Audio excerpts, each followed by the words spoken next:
Hi everyone, welcome back to Grandpa Mark's Hobbies and build update number 3 of our Revell 71 Plymouth Hemi Cuda 426 kit.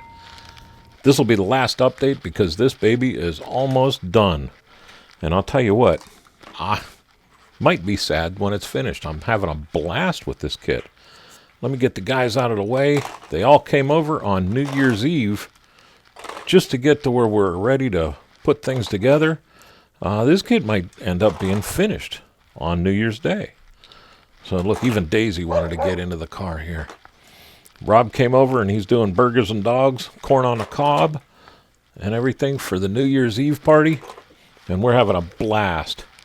Let me get everything out of the way first. And we'll start here. First thing I want to talk about is I got 2 new tweezers. The reason why I got these is because I could not find my other ones. 3 weeks I looked for them. Couldn't find them anywhere. Went upstairs, ordered these. They came, and the next day I found my tweezers. So if you ever need something that you lost, buy something new to replace it, and they'll show back up. But let's get into this thing here. I still haven't put the front clip on. I'm going to wait until the chassis and everything's made it up to it. But I did a bunch of detail. I'm going to pull you in here a little bit. I did a bunch of detail painting on here. I keep moving my mat. I painted the grills by hand. I was going to do bare metal foil on those, and I decided that, look, I still can't get that black paint off, man. That went into my nail. But I decided that the bare metal foil was just a pain in the behind to get into all the nooks and crannies there. So I painted the flat black first, and that's just craft paint flat black, and then chrome silver around all the gills. So that worked out really well. I showed you about the markers last time, how I painted them silver, and then the clear orange over the top of that one, the clear red over the back. This isn't glued in yet. I just was playing. But the clear red over the back, and then I did bare metal foil here. I did the little Mopar with the chrome silver. I did my door latches with chrome silver. But I did do the bare metal foil around all the windows just because, I don't know, it was a lot easier to cut the little strips. These are very easy to cut. So I figured it'd be easier just to use the bare metal foil than it would be to try to paint them. I was a little shaky by the time I got to that point, and I really wanted to get the glass on, so I could move forward. The taillights are in. I'm very happy with how that's why this is on right now. I just wanted to test fit it, but I'm very, very happy with how those worked out. I couldn't ask for any more there. Still have to do the mirrors. But remember, I glued these on first before I painted the body because they are body paint. And I've been beating on this thing pretty hard and still haven't knocked them off. So I'll take that. I used the Tamiya's extra thin glue on those. And these even had little markers where the piece is supposed to line up. So that was really cool. It helps, especially with me. Batteries in, done. I didn't wire it because they were big, and I didn't want to try to get my file down in there and clear everything out, coming across. So I just painted the red and the black. I'm calling that good. I painted the top of the vent caps with chrome silver first. I painted the clamps with chrome silver. I let that dry overnight. I came back with just my green. I don't even know which green it was. It was this green right here, the X28 Park Green. And I painted that right over that chrome silver, and that looks really good. That way the black doesn't just suck the life out of the green. And then panel liner on the clamps. I painted the radiator cross member black. Not sure if it's supposed to be white. I forgot to look when I took it to the spray booth, so black it is. But what I'm super happy about is my water bottle.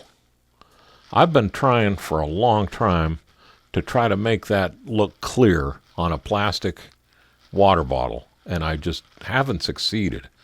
And this time what I did is I mixed sky blue and flat white until it got to this color, which is almost like a robin's egg, I guess you'd call it. And then I painted up to where I wanted the water level to be all the way around, and I let that dry overnight, really. I stopped, I let it dry. I came back the next day with my tapioca, and I've been using that a lot in this build, but I mixed this thin. I can't find the spoon that I used. There it is. I mixed it very thin in my spoon. You can see it up here to where it was almost a wash, but a little bit heavier than a wash. And I brush painted that on the whole bottle. The whole thing. Let me see if I can get that to focus better. But I did the whole bottle with that, and then I let that dry overnight, and then came back with quick shine and a flat brush, and I painted the whole bottle with the quick shine and gave it that plasticky look. And now it's got that depth because the wash from the tapioca layered over top, and then the quick shine over top of that, it gave it some depth. So I'm happy, really happy with that. It's the first time that I have been where I'm almost proud to show that one off. Then I came back, I did my windshield washer hose and just ran it around and stopped it in the back, just where it's going to disappear. And I called this good. I mean, I don't want to go too much farther with it. The mirror on here was a bear to glue on. My glue is, I use Mod Podge, so I didn't smoke out the window. And man, it took a while for the Mod Podge to get tacky enough to where that mirror would come in. And what I like to do with my mirrors, I'll flip it over here so you can see. What I like to do with the mirrors is offset them a little bit, because the mirror is not going to be straight back this way, because you're sitting here and looking this way, trying to see, and you'd be looking at the body of the support right here. So that, you tilt the mirror so when you look at it this way, you're seeing it out the back. It's something to think about. It's like when you do posable steering in a car, and I had a guy ask me about this.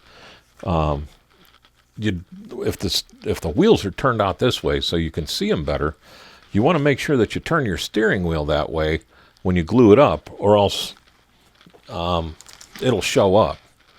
It just kind of stands out. It's one of those things that jumps out at me whenever I see it. It's like, that's not right. But that's just because I'm an idiot and look at stupid stuff like that. The glass went on. It's a one-piece glass, so I didn't bother go ahead and paint up above, because I just, if I painted it black, I think the glass would just stick out even more. So I left it the white. It carries around nice. It fit in really nice. Everything so far has gone really nice with this kit. Like I said, it doesn't have a high parts count, but it's got good detail, or good enough detail for a fun build. I got my interior finished. I'm bringing it back down for this. Now that everything's put together, you can really see the difference between that, the white and tapioca, and then panel liner, and then white, and then quick shine on those seats. It sure did. It's not metal white, is what I'm trying to say. It looked really good. I wanted there to be a difference for when you look in the windows, you won't see the same color white, because remember, I didn't paint the body on this. I wanted to do a naked build. I haven't on the show. I haven't done a naked build, and I just wanted to show that you can get pretty decent results without painting. And it was white. I like the white. I can't wait to get the decals on here. There is clear coat on here. The decals will grip to the clear coat, so I don't have a problem with that.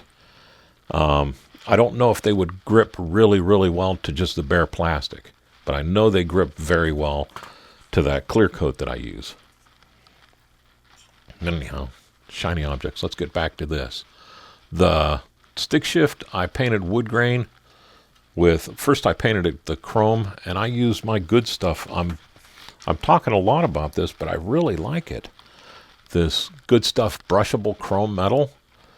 It really, for small parts, not for big stuff, but for small parts, it really does well to be chrome.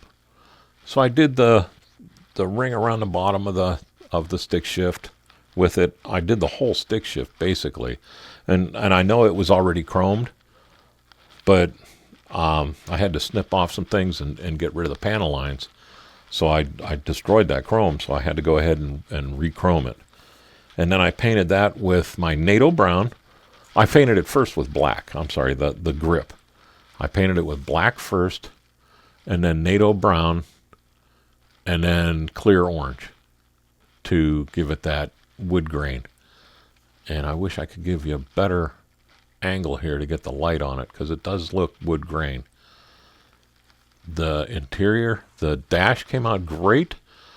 I did it just like my last one, where I painted the inside of that white, white with a flat white.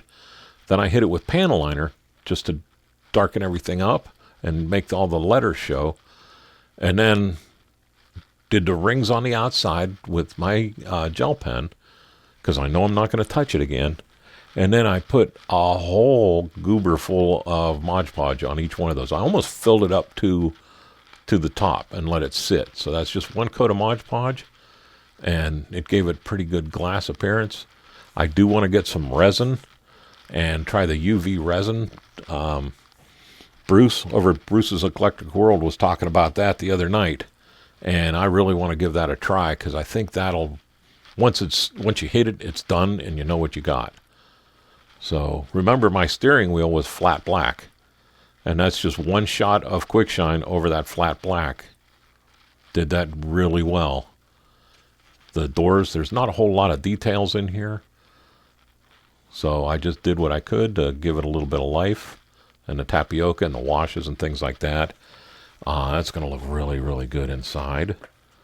Next, and what I'm really happy about, let me bring this around and see if you can see it better. For some reason, I'm going to bring this in too to give it some more white. For some reason, this washed out really bad on the last update. I can see it's washed out pretty good here, but there's some pretty darn good weathering in here. It's got the browns, the dark yellow, and the NATO brown in there weathered out. The engine goes in before your front suspension goes on, before the back suspension goes on. Almost messed that up. But the instructions, and I have them right here, I want to show you. The instructions show you putting the exhaust manifolds on before you install it. Well, do yourself a favor. You got tweezers anyhow. See how they have that shown in place? Well, yeah, right. I think you would mess up your exhaust if you tried to do that, because you'd have to squeeze it on an angle this way and then back over, and then get the transmission on the pin, and then get the exhaust pipes down. I just got to do a little more weathering on that one. So what I did, and I almost messed up until I'm glad I dry fitted it. I put the engine in, and then with tweezers coming up this way, I put the exhaust manifolds in. I was able to get glue, without the tires here, of course. I was able to get glue on the heads to where I could, across the heads here, where I could get the headers on there. I brought the exhaust manifold on, got it to where it lined up on the holes. This one's a short shot, so I'm going to have to try to figure out filling that a little bit. But I got that in there, and then pushed it down and glued it into place here. And that way, I'm not trying to fight that or bend them or snap anything. And this still doesn't want to glue in, but it's there. Then this piece goes on, and you can see now, if you look in there, why I do the dry brush first and this, and then put everything together, because you can really see that that's dirty on the inside there too. Same with the back. So once the engine's in place, then you can go ahead and put this piece on after your exhaust is on. And then this piece goes on because it goes down into the transmission and then drops into place. And it went in there really nice. No problems at all. So that's there. I did the green stuff chrome for the tips. I still have to blacken them out. I did not drill these out because they're kind of square. And I thought for sure if I tried to drill that square out, I would mess it up. So I'm going to come back with my craft black and paint that, and I think that'll give me the depth. But there's that. The engine side is wired. And it is wired properly. I looked it up just to make sure. So the engine's wired up. I got my fuel line running up from the fuel pump up across. I went all the way past to the back carb with that and tied it in. Really what I did is I started with that 90 right here at the carb and worked this way, went under the wires because I put the dang spark plug wires on first and thought, well, that was stupid. But the engine wasn't in place, so I was able to hold it in different places to get it wrapped around. I did not have my belt on or the alternator, so I was able to wrap it around that tight, come all the way around and into the fuel pump that you can't even see in there. But there's that. Then I took a little piece and put it inside the second carb and just laid it on top, super glued it. I Mod Podge before. I super glued it in before and then put Mod Podge on there. But I put a drop of super glue on there and then dipped the end of the solder in the super glue at this end, put it in, dropped it into place, left it run long, let it dry, and that super glue didn't thin out as much as the Mod Podge did, and that gave me a nice T-fitting. So all I had to do was come back. I came back with titanium gold and put a drop on there to make that look like the brass fitting, and I am very happy with how that looked. I did do my coil in Excel yellow with a tan tip, ran it around, and the first thing I did when I was trying to run that around is I broke off my vacuum advance, and that little tiny thing went somewhere. So I ran the vacuum advance wire around the other side just to make it look like, the dash pot's over here. So it only has this much room to go, but it's better than nothing. The linkage, I did kind of simple on this one. What I did do, though, is I ran the linkage for the secondary pumps and out and down where they're supposed to go. And then I just brought the linkage out. I made a little, like a real small U out of the linkage, put it in the two holes in the carb, put my spring on, and then brought just a piece of wire up, the piece of solder that I painted flat black, up this way and just hooked it around that. So that'll come down. This is for my throttle. And what that, I'm figuring that'll pull back this way, pull against the spring, flip both of those carbs open. And then when you release your pedal, everything gets pulled back into place. So I did kind of think it out, but I just kind of went simple with it this time. Because I'm going to leave that shaker hood on here. I love that look. I did panel line the engine. I almost forgot to and came back and panel lined it up just to give it a little detail. Makes the intake look a lot better too, and the water pump. So there is that. I did not run heater hoses. They're kind of molded into the body, so I left them at that, and then just added like I said, the radiator hose over the top of them. That's all done. My brake booster's all done. I did drill it out. I couldn't remember if I told you this last time. I did drill it out and put it on so I'll be able to run the booster, and I'm going to run that under this wire. This is still not attached yet, so I'll run it under my throttle cable and into the back side of the carb right over here, so that it'll get the vacuum from that.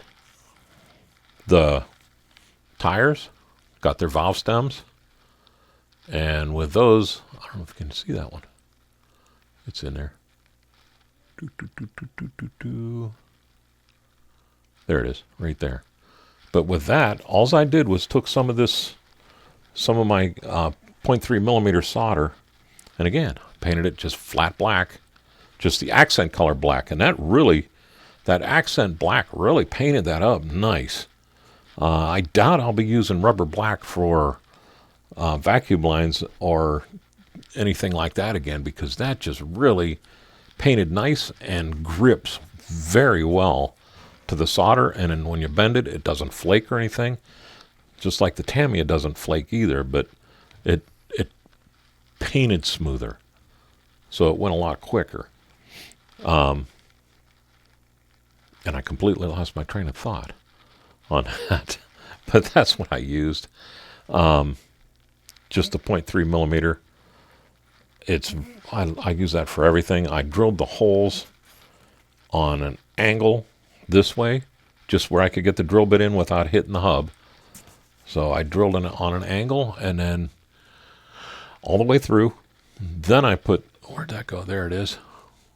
I did it all the way through, and then put the tire and everything together, and then just dipped a piece in the super glue that I had in my spoon, and put it in that hole. I went right in at an angle, and there you go. It took less than me to describe how I did it than it did to do it. It's that easy. The front clip has the lights. They all were pretty much a press fit except for this one. And when I was pressing this one in, or pressing the whole unit in, see, they're two pieces. When I was pushing it in, I thought this thing popped and flew off. And I looked for a half an hour, 45 minutes, only to find out that it was sitting over here. So I put them in. You see how clear they look for headlights. And what I do is I get them in place, and then I take quick shine and I flood them just over the top, and that really clears up that glass. I've been doing that ever since the quick shine came out. I've done it since Future Floor Wax was around. But the quick shine has been doing just as good of a job, if not better, because it's a little thinner, and it lets that soak in around them. So not only is it clearing the glass, but it's locking it into place too. So it's not going to go anywhere. Then these, like I said, I painted them the orange.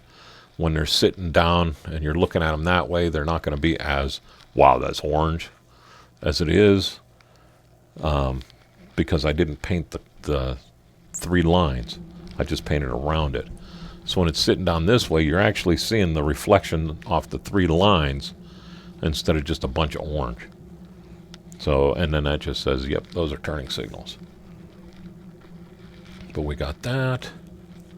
I Mod Podged the snot out of the headlights, or the fog lights, just to get them to where they look good. And man, I wish I had clear yellow, because I think I would have put a little bit of clear orange in with the clear yellow and turned those into fog lights.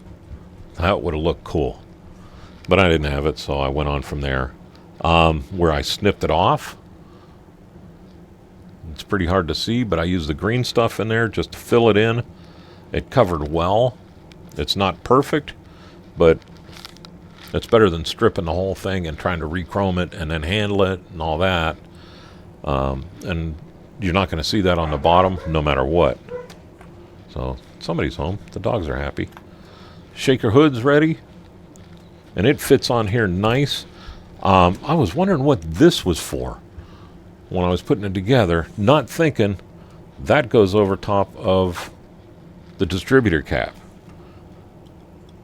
And then once I realized what it was for, I'm like, oh gosh, did I put the distributor cap low enough?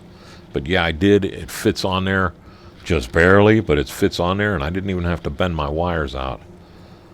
So I lucked out with that. My louvers are painted up. They're looking good. I am going to use them. I'll just put a little tiny bit of Mod Podge on them. I like that look. I think with that and the spoiler on the back and then the Hemi, big Hemi decals on the side, I think this is going to rock, especially with white. And like I said, I haven't done a white car yet either, so I'm killing a whole bunch of birds with one stone here. But with that, I would like to say thank you very much for watching. I want you all to have a great New Year's. This will be my last video for 2024. I got some big plans for 2025. I hope you all follow along and see what I mess up. But I'd like to thank all our veterans. I'd like to thank all our first responders. I'd like to thank everybody that's deployed right now. I know what it's like to not be home at a holiday, and I feel for you. I really do. I'd also like to give a shout out to Automotive Model Car Livecast. They're on every Thursday, and they're just a blast to watch. 8 o'clock on YouTube. Look them up. I think you'll have fun with them. And with that, I would like to thank everybody. Wish you all a very happy and very safe New Year. I hope everybody has fun with their builds, and I'll let you go. So, again, have a great day and a better tomorrow, and thank you very much for watching.